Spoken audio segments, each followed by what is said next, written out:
கணவன் மனைவிக்குள்ளார வந்து ஏதோ ஒரு சஞ்சலம் இருந்துகிட்டே இருக்குது, சண்டை வந்துக்கிட்டே இருக்குது அப்படின்றவங்களும் நீங்கள் திருச்செங்கோடு போய் அர்த்தநாதீஸ்வரரை வணங்கும் போது கண்டிப்பாக உங்களுக்குள்ளார மன ஒற்றுமை ஏற்படுவதற்கான வாய்ப்புகள் நிறைய இருக்குது.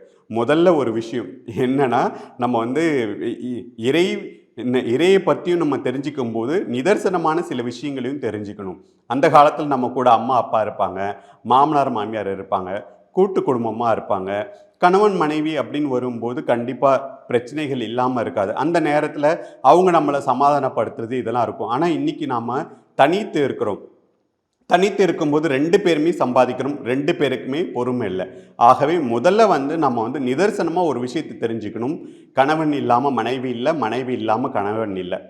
நம்ம 2 பேரும் வாழ்க்கையில் இணைந்த பிறகு எது இருந்தாலும் 2 பேருமே ஈக்குவலாக எடுத்துக்கிட்டு போகணும் அப்படின்ற ஒரு விஷயத்தை எடுத்துக்கணும். நமக்குள்ளார ஈகோவை நம்ம விட்டுடணும்.